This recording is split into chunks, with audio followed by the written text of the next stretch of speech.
Selamat mengikuti kuliah mikroprosesor pada Departemen Ilmu Komputer dan Elektronika, Fakultas Matematika dan Ilmu Pengetahuan Universitas Gadjah Mada. Pada sesi kali ini, saya akan menjelaskan tentang makro.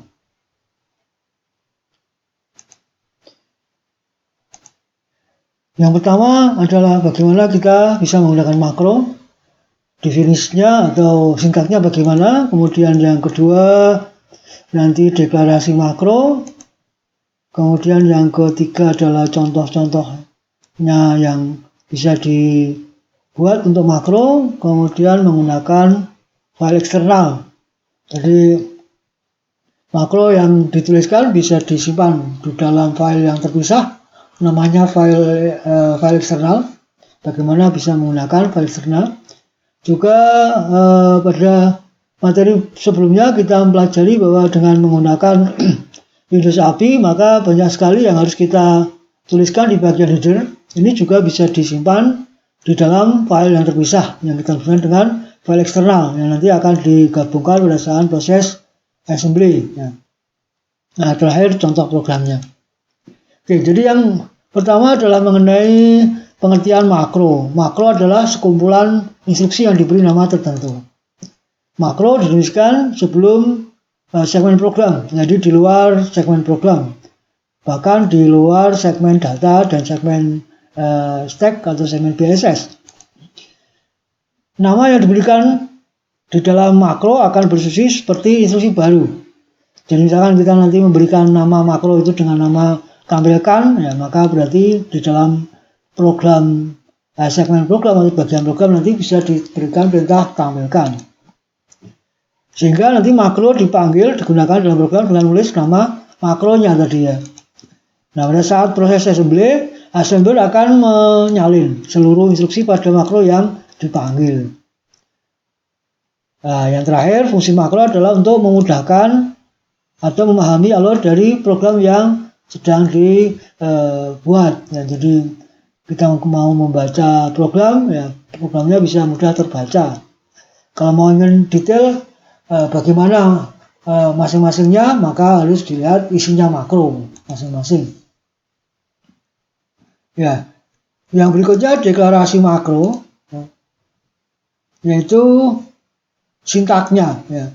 Jadi makro diawali dengan persen makro, ya, sintaknya ini dengan persen makro. Kemudian nama makro terserah kita bebas. Kemudian makro bisa diberikan parameter. Ya, parameternya berapa? Ini jumlahnya. Ya, jadi misalkan nanti di dalam makro ini ada 3 atau 4 variabel sebagai parameter, maka nanti di sini dituliskan 4. Ya, kalau jumlah parameternya 4. Kalau 3. Nanti akan digunakan di dalam instruksi yang ada di dalam makro. Kemudian diakhiri dengan persen n makro. Ini sintak penulisan makro. Nah, sintak penulisan makro ini bisa berbeda antara satu assembler dengan assembler yang lain. Kita menggunakan sintak yang kita gunakan pada kuliah ini adalah menggunakan NASM, Network Assembler. Sehingga kalau misalkan di dalam badan program nanti akan dipanggil dengan nama makronya, lalu parameternya sejumlah yang ditentukan tadi. Kalau tadi parameternya ada 3, berarti ada parameter 1, parameter 2, parameter 3. Misalkan tadi namanya tampilkan, ya ini dituliskan tampilkan par 1, par 2, par 3.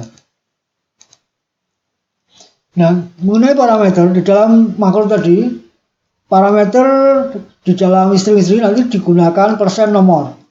Jadi sesuai dengan jumlah parameternya, dimulai dengan 1%. Jadi kalau ada 3 parameter, berarti nanti di dalam instruksi makro itu ada persen 1, persen 2, persen 3. Pada saat dipanggil, antar parameter dipisahkan dengan koma. Jadi sudah diberikan contoh. Jadi tampilkan par 1, par 2, par 3. Jika tidak ada parameternya, maka pada jumlah parameter dituliskan dengan 0. Ya, tulisan dengan 0. Lebih dari itu, satu makro bisa memiliki jumlah parameter yang minimum tertentu, ya, jadi ditentukan minimumnya. Maka parameter terakhir bisa lebih dari satu nilai, ya, dinamakan greedy parameter. Maka penulisan jumlah parameternya ditambah dengan plus, misalkan tampilkan 3 plus, nah itu artinya nanti minimal parameter 3.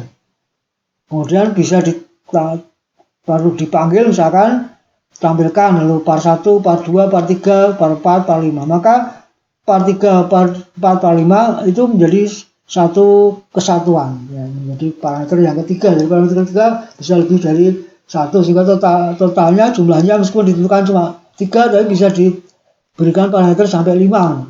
Itu maksudnya seperti itu. Maka yang parameter yang terakhir tadi itu dinamakan dengan greedy parameter.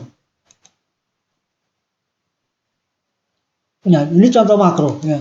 Contoh makro menampilkan teks ke layar menggunakan API write file yang memerlukan parameter, ada parameternya, yaitu 4 parameter. Ya. Contohnya adalah deklarasi makronya seperti ini. Misalkan dengan deklarasinya tampilkan teks 4. Kemudian berarti ada 4 parameter. Ini parameter 1, parameter 2, parameter 3, parameter 4. Kemudian diakhiri dengan n makro. Nah, ini contoh makro. Jadi ada nama makronya tampilkan teks, kemudian jumlahnya parameter ada 4. Diakhiri dengan n makro. Nah, makro ini memanggil fungsi API call write file. Di dalam file write file ini parameternya ada 5 sebetulnya, tapi yang menjadi variabel cuma 4. Ini parameter pertama untuk string yang ditampilkan, parameter kedua untuk panjang string, parameter ketiga jumlah yang tertuliskan di layar, dan parameter keempat itu adalah handle standar outputnya dari parameter write file ini. Ya.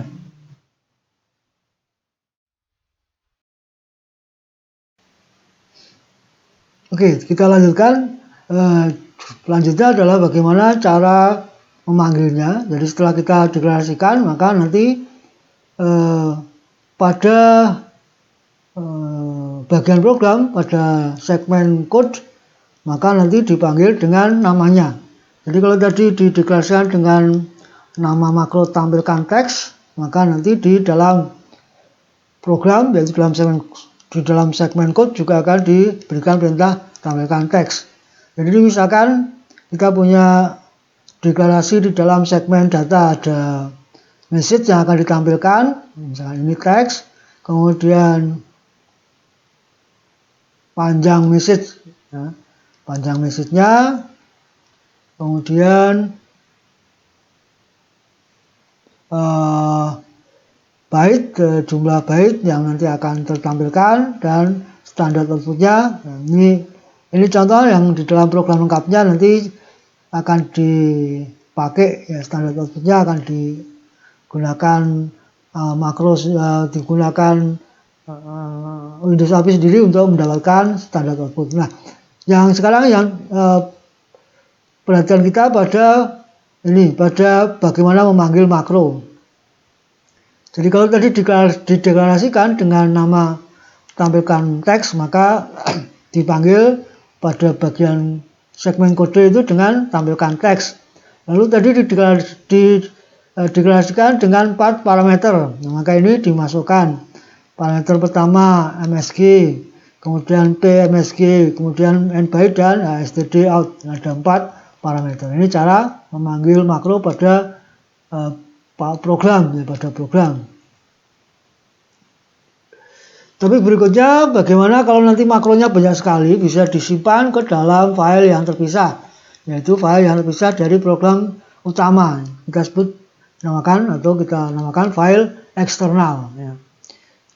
Apalagi kalau kita lihat secara lengkap di dalam program konsol ini menggunakan Windows API, digunakan header, yaitu yang untuk mendeklarasikan fungsi-fungsi API yang mau digunakan. Itu 2 baris, yaitu ada extern dan import. Ya, masing-masing kalau menggunakan ada 10 Windows API berarti ada 20 baris seperti itu.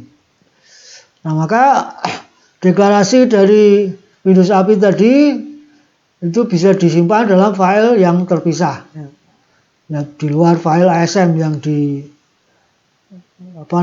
sebagai file utama, maka ini sebagai file yang terpisah, file eksternal. Karena sebagai file eksternal, maka pada saat nanti di assembly oleh assembler akan dijadikan satu dengan perintah direktifnya adalah %include. %include lalu filenya namanya apa tadi ya.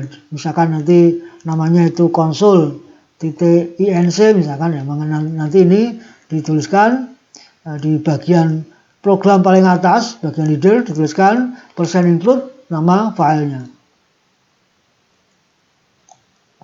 Nah, jadi contohnya misalkan ini semua deklarasi API disimpan pada satu file namanya console.api.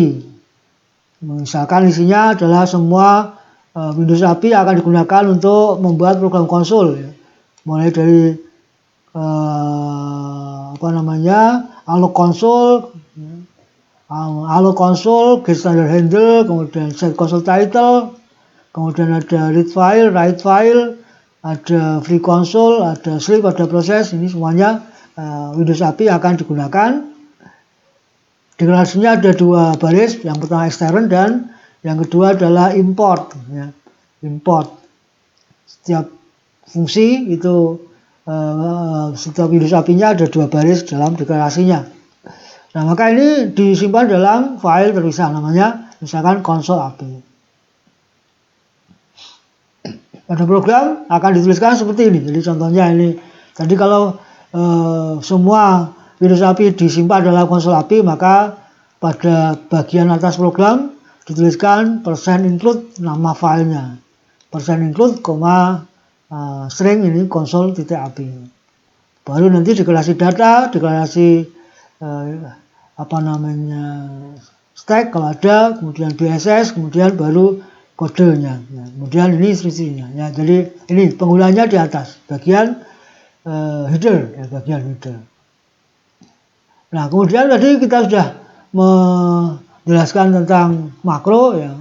Makro juga sebenarnya isinya kumpulan instruksi, yang itu juga nanti akan bisa disimpan secara terpisah.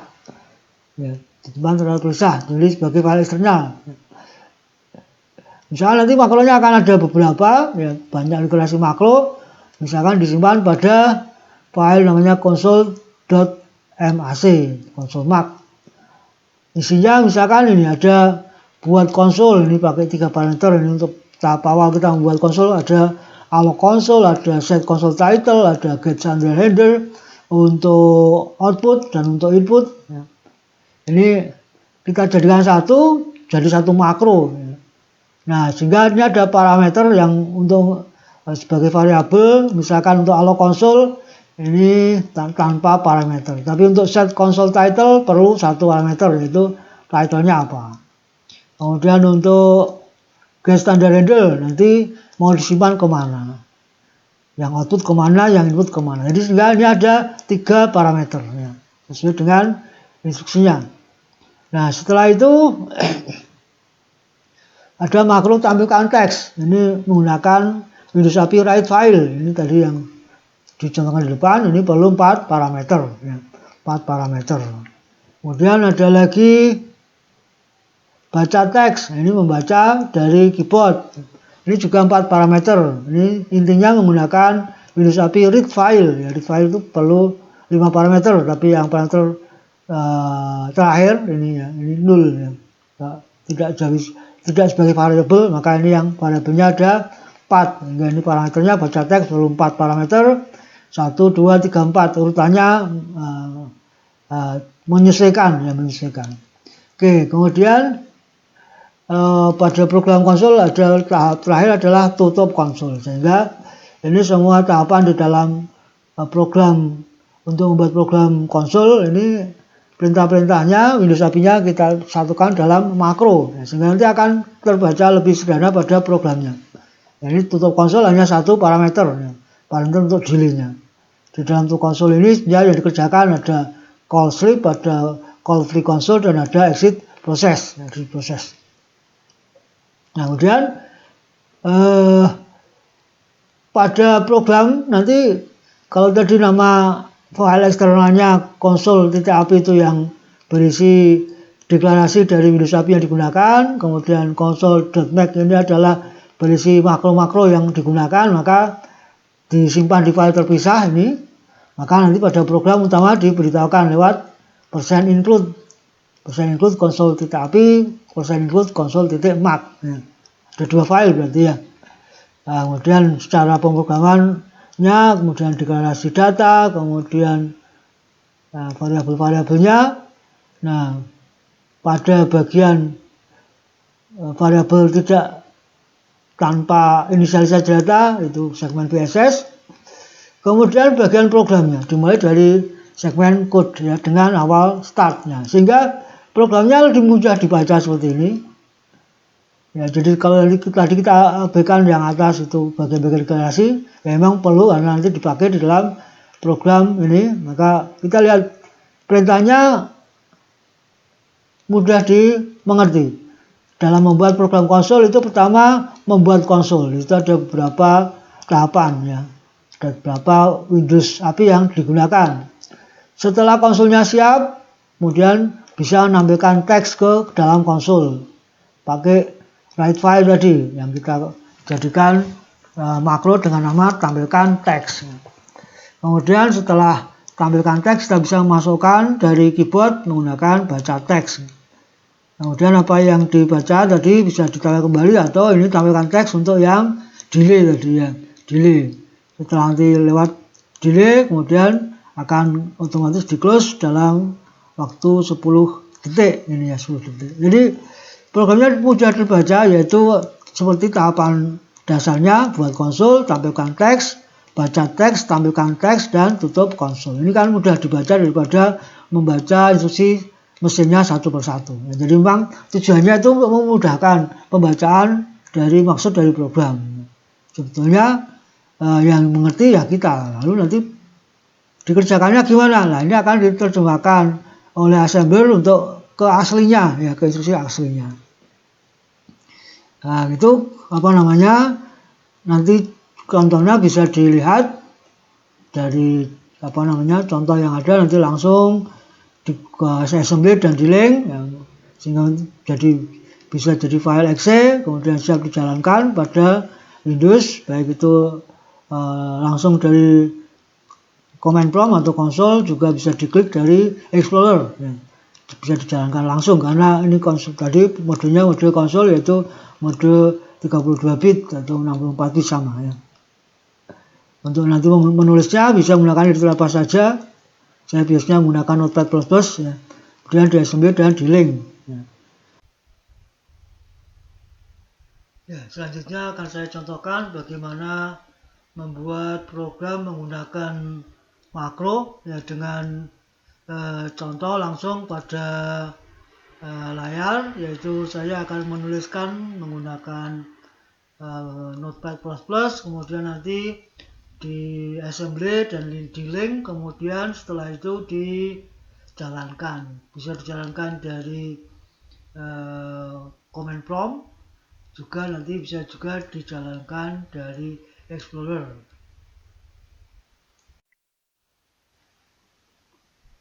Sekarang kita lihat contohnya. Ini contoh yang sudah saya tulis. Program utamanya dengan nama console2sm. Yang pertama adalah deklarasi untuk include file. Jadi di sini ada 2 file include, yaitu file console API. Ini berisi nanti Windows API yang akan digunakan dalam program ini. Kemudian yang kedua file console mark, ini berisi makro yang kita buat untuk bisa digunakan pada program ini. Kemudian berikutnya adalah deklarasi untuk variabel-variabel yang digunakan. Ada judul, nanti ini untuk memberikan judul pada konsol. Kemudian akan ditampilkan pesan di layar, tulis kalimat, ganti baris 2 kali. Kemudian nanti akan ditunggu masukan dari keyboard, nanti masukannya akan disimpan di buff. Ya. Kemudian setelah itu nanti akan ditampilkan message yang ketiga, yaitu tampilan di layar tunggu 10 detik karena nanti akan di close setelah 10 detik, otomatis programnya akan berakhir. Jadi ini variabelnya yang disediakan. Kemudian ada beberapa variabel yang untuk keperluan Windows API-nya, di samping string yang ditampilkan, nanti untuk menampilkan string itu perlu panjangnya berapa. Ini panjang dari message 1, kemudian panjang dari message 2, kemudian nanti panjang bubble yang disediakan untuk menampung yang dituliskan dari keyboard berapa. Ini semuanya disediakan, harus disiapkan sebagai alamat memori ya, dengan label tertentu. Di samping itu juga untuk input output kita perlu standar handle. Jadi nanti untuk ke layar monitor, standar handle-nya disimpan di std out, kemudian untuk yang standar inputnya disimpan di std in, kemudian juga untuk menampilkan ke layar tadi akan nanti juga dari Windows API akan memberikan nilai berupa jumlah yang tertampilkan itu di n byte, dan untuk yang membaca dari keyboard nanti jumlah yang terbaca panjangnya berapa itu akan disimpan di byte. Dan ini juga variabel yang harus disiapkan untuk keperluannya Windows API tadi. Nah, jadi kalau kita lihat programnya, maka ini program utamanya sangat sederhana, singkat, di dalam segmen code. Kemudian akan ini memanggil makro yang kita buat dengan nama buat konsol, memiliki 3 parameter, judul, std in dan std out. Nah, sehingga nanti pada deklarasi makronya itu ada 3 parameter yang perlu diberikan. Kemudian ini untuk menampilkan ke layar, saya menggunakan contoh dengan nama maksudnya tampilkan teks. Akan dipakai 2 kali untuk menampilkan teks yang pertama dan menampilkan teks yang kedua. Sedangkan untuk membaca dari keyboard ini menggunakan baca teks. Kemudian nanti setelah itu diberikan tutup konsol. Ini makro yang terakhir. Nah, ini isinya file untuk yang Windows API yang kita gunakan. Ini Windows API-nya yang seperti pada contoh sebelumnya ada standard handle sampai dengan exit process. Nah, ini diambil dari file DLL yang mana? Semuanya dari kernel 32 DLL. Kemudian ini tadi makro yang dipakai dalam program harus dideklarasikan. Buat konsol ini perlu 3 parameter. Tampilkan teks perlu 4 parameter. Baca teks perlu 4 parameter. Sesuai dengan Windows API yang kita pakai. Jadi Windows API-nya ada allo console, set console, dan seterusnya ini. Kemudian yang untuk tampilkan teks menggunakan Windows API write file, yang baca teks read file, ya itu yang dipakai. Untuk konsol ini ada 2 proses, ada menggunakan Windows API sleep, kemudian free console dan exit proses, semuanya sudah dikumpulkan dalam tutup konsol ini memerlukan 1 parameter, yaitu parameter untuk delay-nya, gitu. Nah, kemudian setelah ditulis semuanya ini menggunakan notepad purpose, kemudian nanti di link, di assembly dan di link. Assembly-nya menggunakan asm. Nah, ini perintahnya NASM, nanti akan menghasilkan file obj. Ini file ASM-nya namanya apa. Kemudian nanti setelah berhasil akan di-link menggunakan program alink. Ya. Ini nama program BJ-nya. Ya, sehingga karena namanya sama, nanti untuk menjalankan batch file ini kita jadikan satu dalam batch file. Nanti tinggal menuliskan nama batch file-nya, ini kita namakan ASL. Nama filenya, program yang kita buat namanya console2sm. Sehingga nanti programnya tinggal ditulis ASL console2. Ya. Nah, ini bisa kita assembly dan link menggunakan konsol. Jadi konsolnya sudah saya siapkan ini. Jadi programnya tadi kita namanya adalah yang konsol 2 ini ya, yang konsol 2. Kemudian kita assembly dan link ASL besar, ASL besar kecil sama saja, namanya konsol konsol 2 tanpa ASM ya, karena nanti itu akan diproses baik untuk ASM dan OBJ-nya. Nah, maka ini proses assembly-nya menghasilkan OBJ, proses ring-nya langsung menghasilkan exe. Nah, kemudian bisa dijalankan langsung dari command prompt atau konsol ini bisa dengan konsol 2 ya, konsol 2 salah tulis S pakai konsol 2. Nah, maka ini akan ditampilkan programnya, kemudian programnya akan menampilkan tulis kalimat, kemudian juga bisa memberikan masukan ini program contoh, misalkan program contoh menggunakan makro dan include file. Akhir pemasukan data diakhiri dengan enter. Nah, maka tampilkan message yang kedua yaitu tunggu 10 detik. Maka ini akan tampilannya akan delay sampai 10 detik, nanti langsung akan close, akan selesai. Nah, kembali lagi ke sini. Bisa juga dijalankan dari dari Explorer ya, dari Explorer. Ini Explorernya misalkan ya. Explorernya ini jadi namanya adalah konsol 2exe ini. Konsol 2exe, klik. Nah, bisa jalan ya. Jadi ini sama. Ini dijalankan dari Explorer. Dijalankan contohnya ini masukannya ini dijalankan dari Explorer. Nah, tadi akhir dengan enter, kemudian akan nunggu 10 detik, kemudian akan close. Nah, ini adalah contoh aplikasi konsol menggunakan makro dan sekaligus input file. Saya kira itu contohnya, jadi sudah dicontohkan bagaimana kita bisa membuat program mode konsol untuk menampilkan teks dan membaca string dari keyboard, kemudian menggunakan fasilitas makro ya, sehingga programnya bisa singkat. Di dalam program utamanya tujuannya makro adalah untuk supaya programnya bisa dibaca dengan mudah apa yang dikerjakan oleh program. Sementara kerumitan atau detail dari apa yang dikerjakan dalam makro ini ada di dalam file yang disimpan terpisah, misalkan dalam file Mac ya. Maka deklarasi makronya seperti diterangkan pada teori sudah dijelaskan.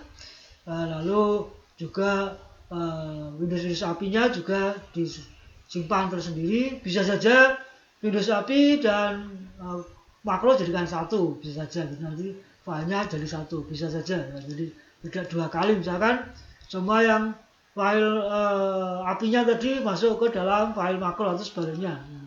Maka nanti file inputnya juga cuma satu, kemudian bisa di assembly dan di link. Nah, kalau tidak ada salah maka berhasil. Beri contoh tadinya. Oke, demikian ini contoh untuk bagaimana membuat program mode konsol ya, untuk membaca string dari keyboard menampilkan ke layar. Demikian contoh dari bagaimana program konsol. Terima kasih atas perhatiannya. Sekian dulu. Terima kasih.